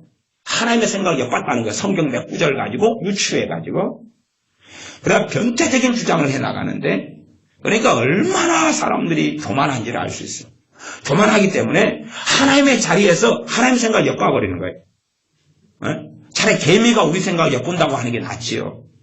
성경에 계시된 것 이상으로 넘어가서는 절대 안 될 분야들이 있는데 그 중에 하나가 예정이라는 거예요. 절대 선을 넘지 않아야 돼. 그 선을 넘어버리면 오만방자하고 교만에 대해서 그리 되면 절대 알지 못하면서 안다고 주장하고 설명하고 가르치고 그런 세계 속에 들어가고 버리고 말아요. 이 사울 왕에 대해서도 성경을 여러분이 보실 때에 구약이다 보면 참 어떤 인물들에 초점을 좀 맞춰보셔야 돼요. 제가 이 사울 왕에 대해서 설교를 하려면 여러 시간을 거쳐서 이게 전반적인 생애 이야기를 좀 했으면 좋겠어요. 사실은 성경 첫째에 사무엘상부터 사무엘, 그 다음에 사울, 그 다음에 다윗, 솔로몬 이런 네 사람이 인물 중에서는 굉장히 왕정시대에서는 가장 초점을 맞추는 인물입니다. 그러니까 사울 왕에 대한 이야기가 그냥 사울 왕 그가 은혜 받았다가 왕이 되었다가 그가 죽었어. 하나님 심판받아 죽고 악신이 들렸어. 이상 끝. 그런 단순한 인물이 절대 사울 왕이 아닙니다. 그의 인생과 역사는 굉장히 길고 깁니다. 하나님의 사람 다윗과 연결되어 있기도 하지만 또한 그는 40년이나 이스라엘에 왕을 했던 사람이고 첫 번째 왕이 된 사람입니다. 나아갔어요. 이 사람은 만만한 사람이 아닌 게요. 왕으로 하나님 부르심 받았을 때가 몇 살이냐 하면 40살입니다. 그래서 여러분이 성경을 보시면 이 13장 1절에는 사울이 왕이 될 때에 40세라 그래요. 40살이에요. 이게 40살 때도 이 사울 왕은 겸손했어요. 성경에 그렇게 기록되어 있습니다. 사무엘 선지자가 사울 왕에게 이야기합니다. 당신이 겸손하였을 때, 스스로 낮추었을 때에 하나님이 당신을 세워서 왕으로 삼았다는 것입니다. 가장 좋은 걸 주기 원했다는 것이. 그러니 어떤 면에서는요, 이스라엘 사람들 가운데 가장 겸손한 사람 중에 한 명이 누구일 수 있어요? 사울 왕이. 사울이란 청년이다. 그 말이에요. 사울이란 청년. 그가 최고로 겸손했다고는 말할 수 없죠? 사무엘 선지자도 있고, 또 숨겨진 하나님의 사람들이 있는데. 근데 그 겸손한 사람들 가운데에서도 리더십을 행사할 수 있는 사람들이 있어요. 그 역량, 그릇이 되는 사람들. 그 중에서는 탑 넘버 원이었다는 이야기를 할 수밖에 없어요. 그러면 그런 사람 사울이에요. 소위 말하는 청년 사울이라고 그러지만 이 나이가 몇 살이에요? 왕이 될 때가 40살이에요. 절대 적은 나이가 아닙니다. 20살을 생각하셨어요? 23? 40이에요. 40이에요. 이는 낮추었어요. 그러니까 이 사람에게 하나님이 얼마나 은혜를 많이 주셨냐 그러면 10장에는 사울이 청년 사울 때 받은 하나님의 놀라운 은혜들이 나와 있어요. 나와 있어서 10장 9절 10절에는 그가 사무엘에게서 떠나라고 몸을 돌이킬 때에 하나님이 새 마음을 주셨고 그날 그 징계도 다 응아니라 애언도 했고 그랬단 말이에요. 10절 그들이 산에 이르렀을 때에 선지자의 무리가 그를 영접하고 하나님의 신이 사울에게 크게 임함으로 그가 그들 중에서 예언하니 선지자의 무리들과 함께 예언했어요. 그러니까 당시에 사무엘 선지자 말고도 선지자의 무리들도 있었다는 걸 알 수가 있죠. 그들에게 성령이 임하여 역사한 선지자의 무리가 있었어요. 사울 왕도 그들 가운데 어떻게 성령이 임하여? 크게요, 작게요? 크게. 성령이 임하실 때도 당연히 알 수 있어요. 크게 임하는 경우와 작게 임하는 경우 이런 등등을 성경에 그렇게 표현하잖아요. 설명하고요. 그러니 사울이라는 왕은 하나님을 알아갔던 왕이에요. 하나님을 만났던 사람이고 하나님께 새 마음을 주셨던 사람. 문제는 그가 이 겸손한 상태 속에서 다시 교만해져 가기 시작했다는 거예요. 점점 교만해져 가기 시작했다. 그러면 눈이 가리워지고 말아요. 눈이 가리워지고 말아요. 우리들의 인간관계 속에서 내가 정말로 하나님이 내 겸손을 확인하신다면 내 마음만 보고 네 겸손해. 거짓말입니다. 그런 게 어딨답니까? 그런 거 없습니다. 여러분의 마음이 그러죠. 와, 떡볶이 먹고 싶다, 떡볶이 그랬어요. 그죠? 그게 지금은 사실입니다. 근데 피자 한 판을 먹어버렸어요. 그 다음에 이제 떡볶이 먹고 싶다, 떡볶이 그게 남아있어요? 안 남아있어요? 없지요? 그러지 않습니까? 지나가다 치킨 냄새가 너무 나서 와, 오늘 저녁 치킨 시켜 먹어야 되겠다. 근데 집에 가니까 맛있는 된장국을 해놨어요. 두 그릇을 게으른 감쪽씩 먹고 나니까 오늘 치킨 먹어야 되겠다는 생각이 있어요? 없어요? 없지요? 절대 하나님을 만만히 보지 마십시오. 내 겸손은 삶의 자리에서 확인하십니다. 사람은 존재는 화장실 들어갈 때하고 나올 때가 틀립니다. 틀려요. 내 마음이라는 것은 갈대처럼 흘러가버리고 말아요. 흘러가버리고 말기 때문에 하나님 확인하실 수밖에 없어요. 그래서 어떨 때에 여러분이 남편과 아내와 나누는 대화가 하나님의 시험일 수 있어요. 하나님의 시험지일 수 있어요. 거기에서 여러분이 얼마나 교만한지, 얼마나 강팍한지, 얼마나 자기중심적인지, 얼마나 하나님 앞에서 대화하지 않는지 이를 알아보시는 것일 수 있어요. 거기에서 하나님 달아보시고 합격하시고 정말로 여러분의 마음이 하나님께 겸손한 게 확인되면 그 다음에 은혜를 주셔요. 은혜를 주시지 아이고 겸손한 마음 겸손 있었더니 오 그래 은혜를 부어주마. 사람도 그런 거 안 속습니다. 누가 부자 친구가 있어요. 부자 친구가 어려울 때 나를 도와줘요. 누구처럼요? 욕처럼 도와줘요. 그러니 내 간이라 쓸개라도 그를 위해서 주고 싶죠. 내가 정말로 어려울 때 힘이 되어주고 의지가 되어주고 나를 돌봐주고 사랑해주니 너무나 감사하고 좋지. 그때까지는 좋아요. 그러다가 그때까지는 마음이 진실해요, 거짓이에요. 욥의 친구들 입장에서 진실하다 그 말, 진실해요. 그러나 욥이 비참해지고 나니까 그것이 3일 딱 가요. 3일 동안은 같이 울고 통곡해주고 슬퍼해주다가 3일 딱 지나니까 얼굴을 그냥 싹 바꿔버립니다. 그래서 이 나쁜 놈이잖아. 아니 나쁜 놈이 아니라는 것은 누가 증인들이에요? 자기들이 증인들이에요.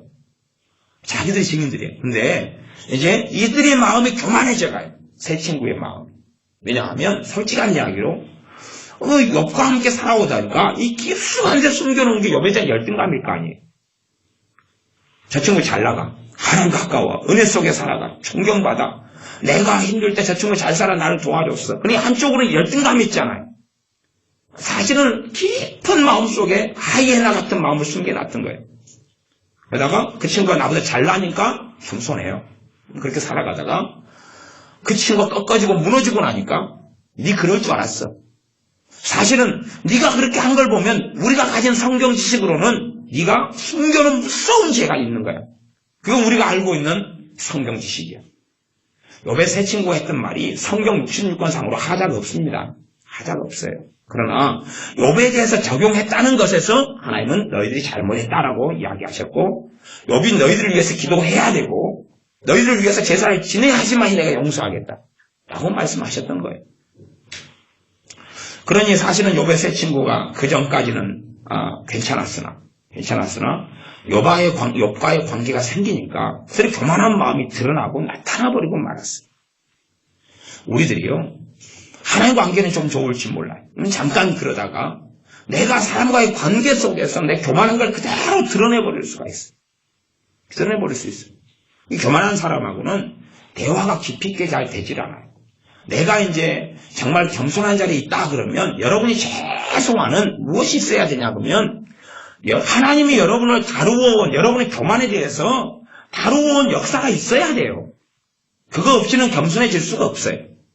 우리는 얼마나 강팍하고 완악한 존재인지 그러나 내 교만을 다루도록 하나님께 요청해야 돼요. 요청해야지 하나님은 다루셔요. 제가 대단히 겸손하다는 이야기는 아니고 항상 교만의 여지는 가져와요. 근데 경계하고 주의하지 않으면 산줄로 생각하냐 넘어질까 주의하라. 그러니까 제가 교만을 설교를 하면서 다시금 하나님께 1순위, 2순위, 3순위로 겸손케 해달라는 기도 제목, 제 교만을 깨뜨려달라는 기도 제목을 다시 드리기 시작하고 있어요. 그러니 좀 더 하나님 관계가 좀 더 좋아지는 걸 제가 느낍니다. 제 양심상. 그렇다면 저도 또 교만을 키워나가고 있었던 것이지. 근데 제가 하나님 주신 은혜 중에 하나가 어릴 때부터, 청년 때부터 심각한 교만을 보게 하셔서 그것을 계속하여 기도해 왔고 하나님께 교만을 다루어달라고 요청해 왔다는 것에서 저는 거꾸로 감사를 느껴요. 그러니까 이제 어느 때가 되니까 보여요, 이게. 무엇이 교만이고, 그래서 제가 옛날에 요즘은 교만 설교를 별로 안 했습니다만 전에는 했을 때는 동경해와요. 왜냐하면 그 속에 치열하게 주님과 부딪히고 충돌하고 다루심이 있고 꺾어짐이 있기 때문에 사실은 교만에 대해서 하나님이 저를 혼내신 인생 여력이 많아요.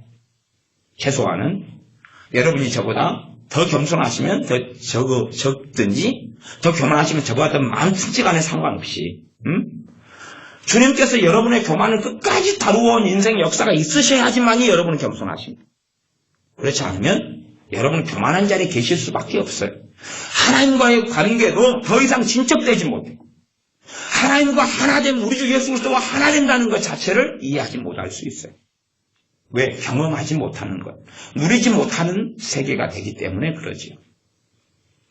그러니 우리가 함께 기도합시다. 하나님께서 내 교만을 깨뜨려 달라고. 하나님께서 내 교만을 깨뜨려 달라고. 하나님이 깨뜨리기 시작하실 때 점점점 하나님의 은혜가 임하기 시작. 깨뜨리기 시작하실 때부터 하나님 말씀의 은혜가 되고 말씀이 깨달아지기 시작해. 하나님께서 하나님 말씀을 내게 가르쳐 주시기 시작해. 목사가 아니라 성경에 있는데 주께서 말씀하시고. 교만한 사람들이 성경을 많이 보잖아요. 미혹의 역사에. 교만한 사람이 엎드리는 가운데 성경을 많이 보면 교만이 깨져가요. 정상이니까. 왜? 하나님 앞에서 말씀을 묵상하니까. 깨뜨려져 가는데 교만한 사람들이 신학책을 많이 봐요. 갈수록 교만해져 가요. 갈수록 교만해져 가요. 이단이 되고 사이비가 돼요. 교만한 사람들이 은사를 받아요. 미혹의 영이 함께 역사해서 양신 역사라 그러고 심각한 오류가 생겨나. 제가 귀신 중에서도 하나님을 가장한 귀신, 미혹의 영이라 그러는데 성령을 가장한 귀신의 음성을 자주 듣는 사람을 보면 그냥 100% 정답은 다 교만해요. 다 교만해요. 물론 양면성은 있어요. 한쪽에서는 열등감 덩어리고 그 열등감을 신앙으로 해결해 보려고 해요. 그러니까 영적 우월감 한쪽에서는 자기가 신령하다고 생각해요. 교만한 사람은요, 하나님의 음성을 못 들어요. 교만한 사람은 하나님이 대적하시고 하나님이 물리치신다라고 야고보서 베드로 전서에 나와 있는데 무슨 하나님이 그에게 말씀하시며 계시하시며 이야기하시냔 말이에요. 웃기는 이야기죠. 교만한데 하나님의 음성을 듣는 걸로 뭔가를 해결하려고 그래요. 귀신은 역사합니다. 그를 미혹해야 하고 잘못된 길로 끌고 나가요. 교만한 사람들은 남을 지배하기를 좋아해요. 남을 조종하기를 좋아해요. 교만한 사람이 목사가 돼요. 기도를 통해서 교인들을 지배하고 조종하고 다스리려고 그래요. 그들로 하여금 주님의 자녀, 주님의 종으로 살도록 도와야 되는데 자기 종으로 삼으려고 해요. 교만한 목사 사모님이 있으면 자기가 대단히 거룩하다고 생각해서 기도하면서 자기 교회 집사님들 기도 생활에 대해서 기도해서 응답을 받아줘요. 샬라샬라. 집사님 이번에 장사를 시작해야 될 때가 됐어요. 내가 하나님 기도해 보니까 하나님이 말씀하셨어요. 그런 등등. 교만한 사람은 다른 사람에게 끼어들기를 좋아해요. 자기가 거룩한 사도 자리, 선지자 자리에 속해가지고 다른 사람을 기도하면 다른 사람에 대한 응답이 와요. 놀랍죠? 교만한 사람의 대표적인 특성입니다. 그러나 정상적인 사람은 내 삶에 대해서 하나님 말씀하세요. 내가 예수님을 닮아가도록 하시려고 성령 하나님이 임하셨기 때문에 나를 보여주시는 게 첫 번째예요. 판단이 있다 그러면 내가 예를 들어 20살이에요. 내 동생은 5살이에요. 그러면 20살에 5살 동생한테 이야기, 나이 터울이 많이 차이 나죠? 너 왜 그렇게 밥 먹다가 흘려? 그건 판단이에요? 판단이 아니에요? 판단이 아니죠. 판단이 아니에요. 그러면 20살 형이 밥 먹다가 흘렸어요. 그러면 5살짜리가 형이나 흘리지 마! 그건 판단이 아니에요? 판단이 교만이에요.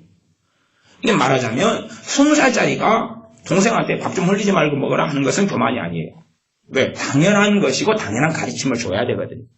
5살짜리가 20살짜리 형이 흘리는 걸 보고 내 밥 흘리니 말지 네가 무슨 상관이야 형이. 형이나 똑바로 해. 하는 것은 교만이고 오만 방자지. 이게 신앙의 세계 속에서도요. 어떤 사람 믿음이 성장해서 봐서 영적으로 어린 사람에게 이래라고 이야기해요. 아니면 이렇게 되는 게 맞지 않느냐 권고를 해요. 삶이나 생활은 주님이 말씀하셔야 되고 말씀에 대한 부분에 대해서라면 그러나 영적으로 어린 사람은 보지를 못하고 오히려 거꾸로 왜 판단하냐 그래요. 그렇게 이상한 된 말씀을 사용하고 말합니다. 이게 자기한테는 합리화하고 다른 사람한테는 범죄 현장이라고 생각하는 거죠. 이게 교만한 사람들의 우리의 교만 자체를 꺾어나가지 않으면 하나님과 관계는 발전할 수가 없어요. 우리의 교만이 얼마나 꺾어졌느냐에 따라서 주님께서 나를 얼마나 다스리시느냐가 결정되는 거예요. 내 교만을 내 삶의 영역에서 얼마나 꺾어나가느냐의 핵심이에요. 사울왕은 당신이 겸손했을 때 스스로 낮추었을 때 누구 앞에서요? 하나님 앞에서. 하나님이 당신을 높였다. 당신을 높여서 왕을 삼았는데 당신이 왜 이제는 높아져 있느냐? 라고 이야기하는 것입니다. 그래서 이 사울왕은 우리에게 정말로 중요한 인물입니다. 여러분이 시간이 되시면 잘 묵상해 보시면 좋겠습니다. 자, 이제 본문을 좀 이야기해 보겠습니다. 13장 8절부터 읽습니다. 13장 8절 사무엘상 사울이 사무엘에 정한 기한대로 1회를 기다리되 이제 사무엘이 정한 기한을 정했어요. 며칠 만에 가겠다고요? 1회, 7일 만에 가겠다고 기한을 정했어요. 사무엘이 정해놓고 안 와요. 그러면 생각을 하잖아요. 저 선지자가 왜 저래? 약속을 정해놨으면 와야지. 미쳤는가요? 지금 문제는 앞에가 블레셋이 대군들이 있어요. 대군들이 거느리고 대군들이 있고 왕이 2년 동안 돼가지고 이제 전쟁을 해야 돼요. 모여라 그러고 말 안 듣는 사람들도 너무 많아요. 그래서 이 블레셋 사람이 13장 5절에 보면 많이 모였어요. 얼마나 모였냐면 병거가 3만이고 마병 6천이고 기마병 6천이라는 것은 어마어마한 숫자입니다. 백성은 해변에 모래같이 많더라. 이 보병들은 상상할 수 없이 많은 거예요. 여기하고 싸워야 되는데 이스라엘 백성들은 하나님 앞에 하나님 싸우겠습니다. 도와주십시오 하고 하나님께 제사 지내고 싸우는 거거든요. 신정국가니까. 그러니까 제사 지내려면 선지자 사무엘이 와야 돼. 이 하나님의 사람 사무엘이 와야 돼.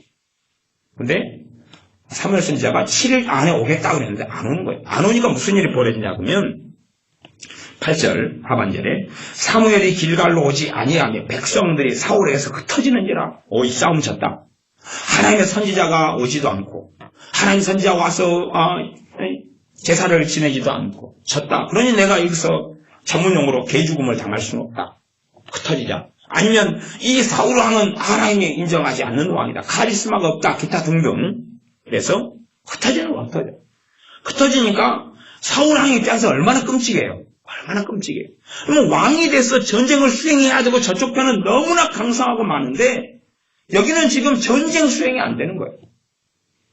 그런 상황 속에서 9절에 사울왕이 행합니다. 사울이 가로되 번제와 화목제물을 이리로 가져오라 하여 번제를 드렸더니 지금 무슨 일이냐 하면 하나님 앞에서 교만이 지금 시행되고 있는 중이에요. 하나님 앞에서 교만이. 그 지금 이 상황이 보면 하나님께서 어떤 면 사울왕의 교만을 지금 확인하고 점검하고 겸손을 다루고 있고 확인하고 있는 상황이라고 볼 수 있어요. 사무엘 선지자가 7일 안에 오겠다고 약속한 것을 그가 약속을 안 했어요. 아니 약속했는데 오지 않았어요. 그렇다면 우리가 성적으로 생각해 볼 수 있는 것은 하나님이 안 보냈다는 것을 생각해 볼 수 있어요. 하나님이 안 보냈다는 거예요. 이 사람은 그렇게 생각하지 않아요. 사울왕 입장에서는 자기는 문제가 없고 사무엘 선지자가 당신이 사고 쳤다. 당신이 약속만 잘 지켰으면 문제가 없이 그렇게 해결되는 문제인데 당신이 때에 안 와가지고 사람들이 다 전쟁할 백성 흩어져 버렸고 나는 불가피하게 이런 일을 행해야 되지 않느냐. 그리고 번제를 드립니다. 9절에 사울이 가로되 번제와 화목제물을 이리로 가져오라 하여 번제를 드렸더니 10절 번제 드리기를 필하자. 번제 드리기 마치자마자 선지자가 오는 거예요. 사무엘이 온지라 사울이 나가 맞으며 문안을 해요. 인사하니까 11절에 사무엘이 가로되 왕이 행한 것이 무엇이뇨? 사울이 가로되 백성은 나에게서 흩어지고 당신은 정한 나라는 오지 아니하고 블레셋 사람은 믹마스에 모였음을 내가 보았으므로. 누구 문제? 자기 문제 있어요? 없어요? 없지요. 교만한 사람의 핵심은요, 자기 문제가 없어요. 남의 문제, 남의 허물, 남의 잘못. 그래서 결혼생활을 하더라도 교만한 사람은요, 상대방이 약점만 보이면 하이에나 물어뜯어요. 약점만 드러내면. 그래서 이 교만한 사람과 함께 사는 사람들은 약점을 보이지 않아요. 약점을 보이게 되는 경우는 쉬워요. 말을 많이 하면 약점이 드러나요. 말을 많이 하면. 친정 이야기를 내가 아내가 돼서 한다. 이번에 우리 엄마가 어떻고 언니가 어떻고 이야기 딱 몇 마디 하면 남편이 하이에나다 그러면 나중에 이제 싸울 때 되면 네 친정 꼬라지가 그러니까 네 꼬라지가 그렇지. 이게 튀어나오기 시작해. 알았어. 하이에나구나. 그럼 어떻게 대화를 하고 소통을 하고 살겠어요. 참 이게 고통스러워. 결혼할 때 잘하셔야지. 그래서 12절에 그래서 사울 왕은 내 책임은 없다. 블레 사람이 치러갔고, 우리 11절에는 백성이 흩어졌다 나에게서. 당신은 정한 날에 안 왔다. 백성이 흩어졌고, 당신이 왜 정한 날에 안 왔어? 그렇게 말하고 있는 거거든요. 자기가 지금 왜 지금 당신이 제사를 행했느냐라고 물으니까, 이 제사를 내가 지낸 것은 당신 탓이고, 백성 탓이고, 전쟁 탓이지. 내 탓이 아니요. 그런 거죠. 그래서 12절에 이에 내가 이르기를 블레셋 사람은 나를 치러 길갈래 내려오겠거늘 내가 여호와께 은혜를 간구치 못하였다 하고 부득이하여 번제를 드렸나이다. 하나님께 하나님의 전쟁에 이기는 은혜를 받으려고 번제를 드렸는데 은혜가 임한 게 아니라 무엇이 임해버려요? 심판이 임해버리고 하나님께서 사울 왕의 나라, 사울 왕의 자식 이어가는 왕족 이씨 조선처럼 왕가를 사울 왕의 혈통적인 왕가를 영영히 유지시켜주는 것을 패해버리고 끝쳐버리는 거예요. 하나님의 은혜가 소멸되고 사라져버리는 거죠. 사라져버려요.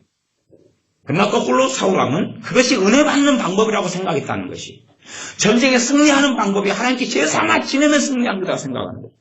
예배만 드리면 기도만 하면 된다고 착각하는 거랑 똑같아요. 이 샤머니즘적인 종교예요. 그러나 하나님 앞에 바로 서 있어야 되고 하나님 앞에 보시기에 마음이 발라야 되는 것이지 기도를 한다고 되는 게 아니고 예배를 많이 드린다고 되는 문제가 아니라는 사실이죠. 오히려 거꾸로 하나님의 은혜의 상실을 가져와 버리고 맙니다. 사무엘 선지자는 정확하게 이야기하죠. 13절 사무엘이 사울에게 이르되 왕이 망령 때에 행하였도다. 망령 때에 행했다 그래도 사울왕은 알아먹어요? 못 알아먹어요? 못 알아먹어요. 왜? 이기적인 자기중 후의 사람은 듣고 싶은 이야기만 들어요. 깨닫지 못해요. 그리고 대강 넘겨버려요. 그래서 13절, 14절은 같이 읽었고 그 다음 넘어가면 15절이죠. 15절은 사무엘이 일어나 길갈에서 떠나 베냐민 기브아로 올라가니라. 그냥 떠나버려요. 왜? 하나님이 가라고 그러니까 떠나버리는 거죠. 그리고 그때 사울이 자기와 함께한 백성을 계수하니까 600명가량이라 600명이 그때 남아있었어요. 전쟁이 될 수 없는 숫자죠. 그리고 이제 하나님께서는 요나단을 통하여 그 사울왕의 아들 요나단을 통하여 그러니까 요나단의 나이가 얼마 되는지 몰라도 사울왕이 지금 42살이에요. 40살에 왕이 돼서 지금 2년째 전쟁이 벌어진 거예요. 그러니까 요나단 나이가 이제 한 그래도 20살 될 수도 있고 10살 될 수도 있고 20살 좀 빨리 나왔으면 좀 앞에가 될 수 있겠죠. 내가 그 나이 계산 안 해봤습니다. 그래서 요나단을 통하여서 이제 전쟁에 승리를 해요. 그 다음에 14장을 보면 그러니까 단지 그렇게 번제 한번 잘못됐다 해서 하나님의 사울왕을 버리시는 거 아닙니다. 그런 게 아니에요. 그런 건 아닙니다. 그런 거 아니어서 하나님의 사울왕이 그 다음에 베푸신 은혜를 우리가 보면 돼요. 47절 14장 47절 사울이 이스라엘 왕위에 나아간 후에 사방에 있는 모든 대적곳 모압과 암몬 자손과 에돔과 소바의 왕들과 블레셋 사람을 찾는데 향하는 곳마다 이기었고 용맹 있게 아말렉 사람을 치고 이스라엘을 그 약탈하는 자의 손에서 건졌더라. 얼마나 하나님께서 사울에게 함께 하시냐 그 말이에요. 그 다음의 이야기, 그 다음 이야기. 그러니까 하나님이 그냥 그 정도 번제하면 잘못됐다고 버려버려 그러는 게 아니에요. 그걸 통해서 하나님께서 지금 사울에게 말씀하고 계시는 거예요. 그럼 마음을 낮추거라. 엎드리라고 겸손하라고. 그리고 이 사울왕의 인생 속에 하나님 계속 향하는 곳마다 승리하였더라고 승리를 주셔요. 이런 연수가 오래 갑니다. 오래 가요. 오래 가요. 그래서 49절에 보면 이 사울의 아들이 누구고 작은 딸이 누구고 아내가 누구고 아비가 누구고 왜냐하면 이때까지 사울이 하나님께 그래도 귀하니까 사울의 가족도 귀하다 그 말이에요. 내가 하나님께 정말로 귀한 사람이면 아니 내 피부치가 하나님 눈에 귀할 수밖에 없는 거예요. 당연한 거 아닙니까? 하나님 눈에 다윗이 귀하니까 다윗의 나중에 자손들에 대하여서도 하나님께서 내가 네 조상 다윗 얼굴 보고 다 줘. 그런 게 성경에 기록되어 있다 그 말입니다. 그래서 이제 이 52절에는 사울의 사는 날 동안에 블레셋 사람과 큰 싸움이 있었으므로 사울이 힘 있는 자나 용맹 있는 자를 보면 그들을 불러 모았더라. 그러면서 15장이 시작됩니다. 15장. 오랜 여정과 시간을 보내오면 15장이 시작돼요. 사무엘이 사울에게 이르되 여호와께서 나를 보내어 왕에게 기름을 부어 그 백성 이스라엘 위에 왕을 삼으셨으니 이제 왕은 여호와의 말씀을 들으소서. 지금 이제 하나님의 타임이 도래했다는 것입니다. 하나님의 타임이 도래했어요. 이제 하나님께서 이 아말렉을 진멸해 버리려고 너희 준비됐다. 너 준비됐어. 사울왕 너 이제 준비됐으니까 이제 내가 너에게 말해서 이제 타임이 됐다. 아말렉을 끝장내 버려야 된다. 내가 이제 아말렉을 끝장내 버리려고 너를 통해 일하겠다. 그렇게 하나님은 말씀하시고 선언하십니다. 그러니까 하나님이 지금 좋은 말씀을 하고 계셔요. 지금 사울왕을 쓰시겠다는 거예요. 그 앞에 전쟁에 승리했고 나라가 견고해져갖고 그런 여정을 오래 살아왔어요. 그 후에 말하자면 하나님이 함께 하셨고 사울왕에게 은혜를 주셨고 은혜 위에 은혜를 주셔 오셨다 그 말이에요. 그 다음에 2절 15장 2절 만군의 여호와께서 이같이 말씀하시기를 아말렉이 이스라엘에게 행한 일 곧 애굽에서 나올 때에 길에서 대적한 일을 내가 추억하노니 지금 가서 아말렉을 쳐서 그들의 모든 소유를 남기지 말고 진멸하되 남녀와 수아와 젖먹는 아이와 우양과 약대와 나귀를 죽이라 하셨나이다. 지금 하나님 입장에서도 그 아말렉의 때가 아말렉의 죄가 그 당시 출애굽 때에 심각한 죄가 있었지만 아말렉을 심판하는 걸 미루고 오셨어요. 왜냐하면 아말렉의 죄가 관영하지 않았기 때문에 양이 차지 않았기 때문에 그런 것이.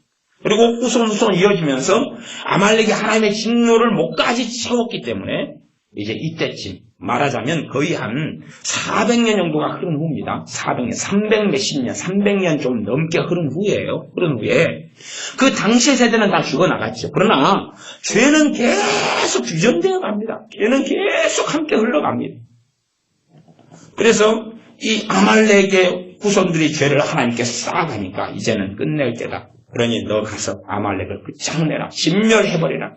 하나님이 심판을 선고하고 심판의 통로로 사울왕을 쓰려고 출전 명령을 내리십니다. 그까지는 참 좋아요. 그래가지고 이때쯤 되니까 그전에는 싸움하려고 남아있는 사람이 기껏해 600명이었는데 지금은 어느 상태냐고 하면 15장 4절에 보면 사울이 백성을 소집하고 그들을 들라힘에서 계수한 숫자 모여라. 그러니까 고백만 20만이에요. 고백만 20만. 유다 사람이 1만이고 얼마나 많이 모였습니까? 상상을 불할 정도 왕권이 강화되어 있고 그리고 튼튼한 나라가 됐습니다. 하나님의 복과 은혜를 이와 함께 주셨습니다. 그 다음에 사울왕은 아말렉을 진멸하지 않습니다. 하나님의 명령에 순종하지 않습니다. 그것도 아주 간교한 방식으로 자신의 이로움을 취하고 사무엘 선지자가 와서 당신은 왜 이렇게 했느냐 그러니까 내 탓이 아니라는 겁니다. 백성들 때문에 그랬다는 것이. 또 내가 하나님께 좋은 걸 가지고 제사 드리려고 아껴놨다는 거예요. 하나님 위해서 그랬다는 거예요. 그러니 하나님께서 하신 말씀이 아까 읽었던 말씀 15장 10절 11절입니다. 이때 돼가지고 하나님은 후회한다라고 말씀하십니다. 후회한다. 그러니 하나님의 예정은 이 정도 봐야지 하나님의 예정이 뭔지를 알 수가 있어요. 하나님의 예정이 뭔지를 알려면 이 정도 봐야 되지. 자기들이 알지 못한 창세전으로 돌아가가지고 어쩌고 저쩌고 그건 정말로 하나님께서 하나님 안에서 행하시는 어떤 부분이에요. 그래서 우리가 재단하고 판단할 수 없는 영역과 선은 너무나 많습니다. 이렇게 성령 충만하고 하나님 은혜로 사는 사람은 내가 넘지 않아야 될 선을 그냥 보고 있습니다. 보고 있어요. 아이들은 도로하고 인도로 구분하지 못하고 어린아이는 도로로 뛰어드는 경향이 있어요.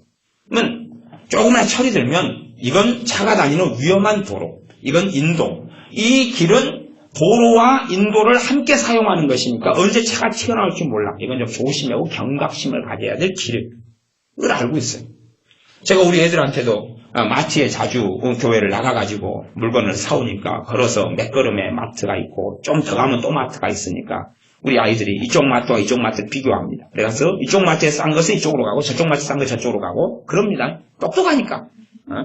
근데 그걸 갈 때에 차도와 인도를 공유하는 골목길이 하나 있어요.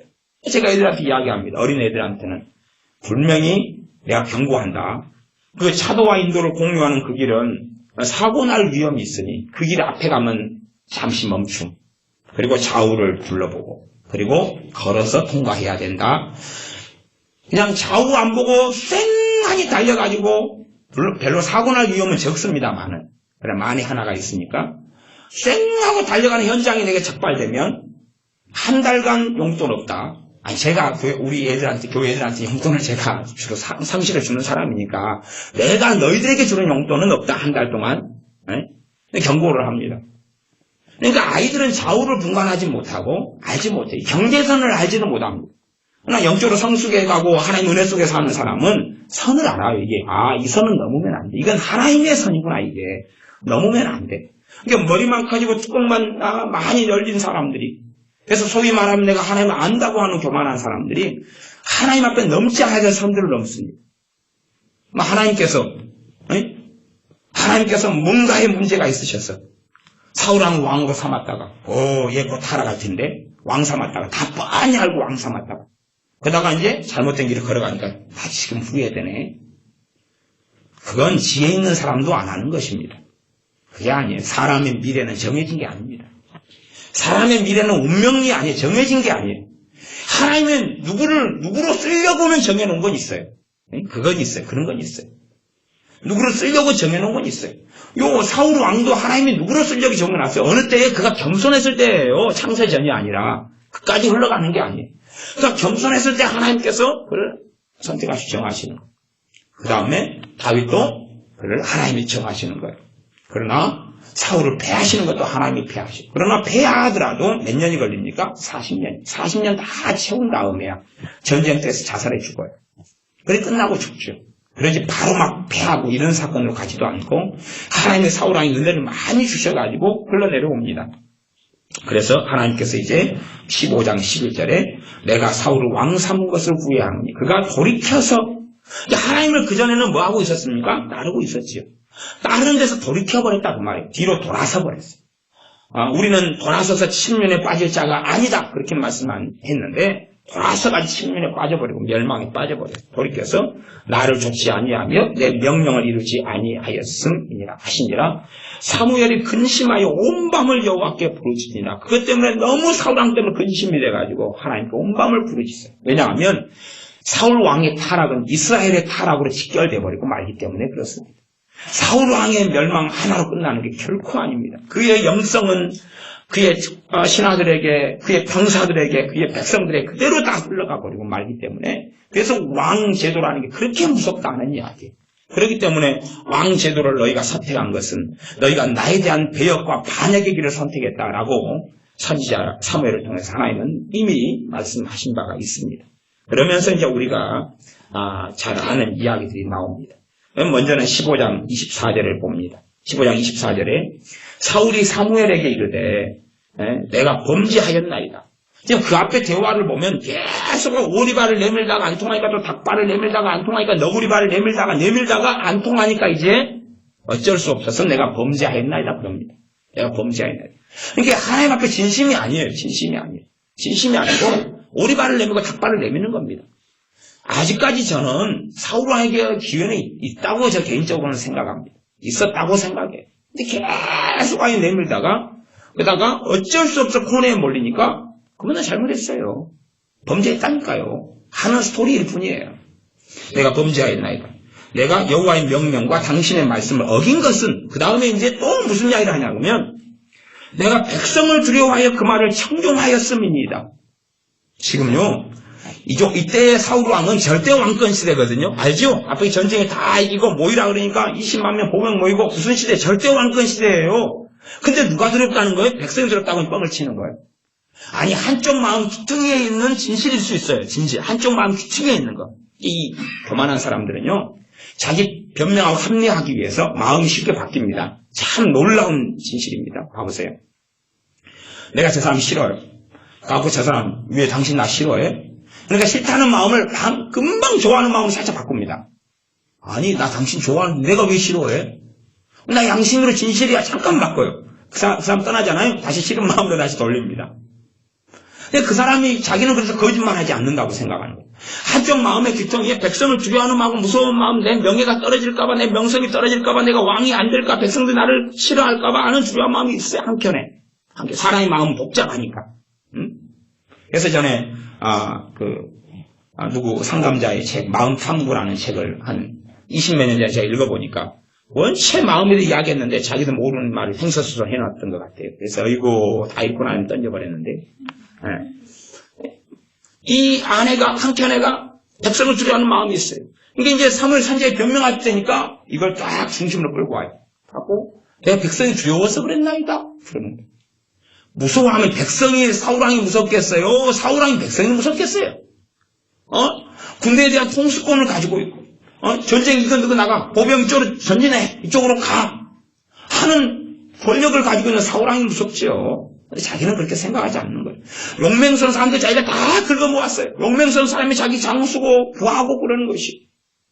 그런데 엉뚱한 이야기를 하고 있어요. 한켠에 있는, 정말 한켠에 있는 이야기를. 내가 범죄했나 그러면서 책임은 누구한테 있다는 거예요? 내가 아니라는 거예요. 백성이 무서워서 그랬다. 백성들이 나를 무섭게 했다는 거겠죠? 그러면서 그것 때문에 환경상 불가피하겠다는 거죠. 개수와의 변명으로 일관돼요. 그러니 이 교만한 사람의 특징은 알 수 있어요. 교만한 사람은 이 순종함이 없고 불순종함이 안에 있고 그런데 거역함이 있는데 변명이. 변명으로 일관돼. 때가 되면 변명하고 변명. 이 문제가 드러나면 변명하고 그렇게 흘러가는 것을 볼 수 있습니다. 지금 우리 이야기를 하고 있습니다. 우리 이야기. 남 이야기 말고 이 3000년 전 사울왕 이야기를 하고 있지 않고 지금 우리 이야기를 하고 있는 중입니다. 성경을 볼 때 내 이야기로 만나고 보아야지. 하나님께서 내 이야기로 여러분 안에 성령께 조명해 주셔야지 여러분이 하나님의 말씀을 잘 청종하고 계시는 겁니다. 제가 여러분 안에 조명해는 성령의 역할은 저는 못합니다. 여러분의 이야기로 여러분이 겸손하시면 여러분이 마음이 낮추시고 하나님께 엎드려서 하나님께 예배를 드린다면 성령님이 조명해 주실 거예요. 여러분의 이야기로. 그러나 그렇지 않는 사람은 그냥 사람끼리만 주고받는 연설 또 그냥 설교를 듣고 계시는 것에 불과하실 겁니다. 그래서 이제 하나님께서는 29절에 이스라엘의 지존자는 거짓이나 변개함이 없으시니 그런 사람이 아니므로 결코 변개치 않으시니이다.